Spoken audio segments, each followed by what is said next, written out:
In Arlington, it was the first day back after that deadly school shooting on Monday at Lamar High School. Yeah, Alexis Wainwright today explaining the changes that students encountered on campus as they went back. When students first walk into Lamar High School, we walk through metal detectors.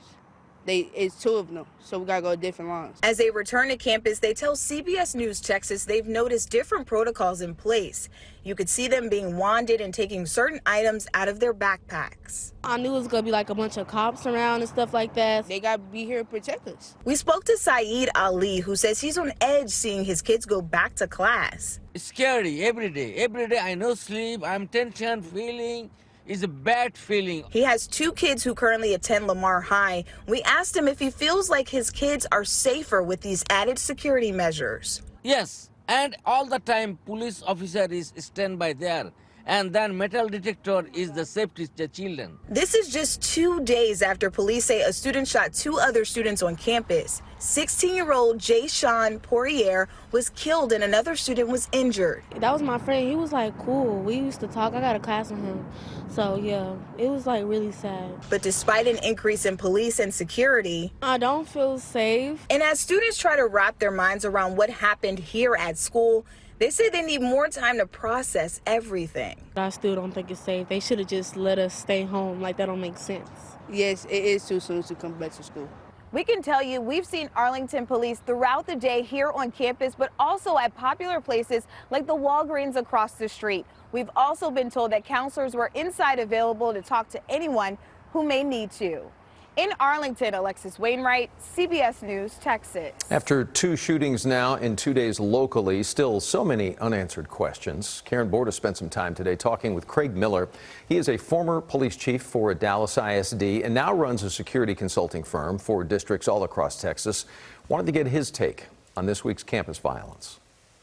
So many people are asking, where are these kids getting their guns? Kids are very resourceful and they have access to weapons when they seem like they need them. I know from my experience in working with multiple school districts across the state, I could generally ask anyone within the school, do your students have guns? And everyone would say not inside the school, but I'm sure that they have guns. And you could go to their social media pages, in fact, at a lot of the urban schools, and you can go online and you can look and see kids displaying whether it's a long gun or it's a assault rifle that they may have in their hands that you could see. And you could find multiple photographs like that. So we know that our students have access to guns. For a while now, we've concentrated, I think, as a society, trying to protect our students inside of school. But now, I mean, with 2 incidents in 2 days where something has happened on school grounds outside of the school, it makes you wonder, how do you police that? Well, for law enforcement, it's about communications.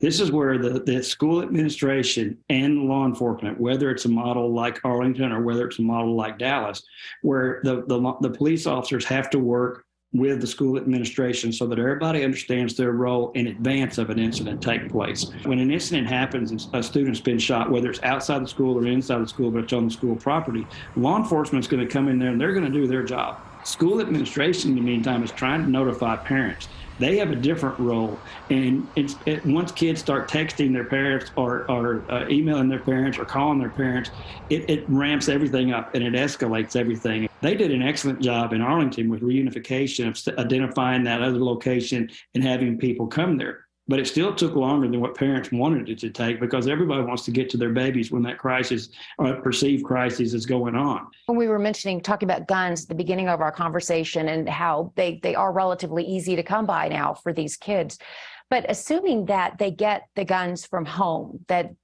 they belong to the parents, is there any sort of culpability on the parents' part if a child commits a crime or actually hurts someone with one of their weapons? Yeah, absolutely. They're culpable for their child's actions if they didn't do anything to try and contain that weapon. There's situations where kids have to be very diligent, break in and go into places where those guns are hidden.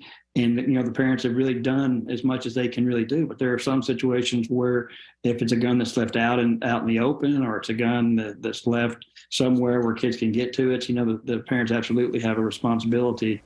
Mr. Miller, by the way, also says that one of the interesting links between both cases is the timing. He pointed out right after spring break. He says investigators will definitely be looking to see maybe if something happened during that week off that perhaps prompted the violence when classes resumed.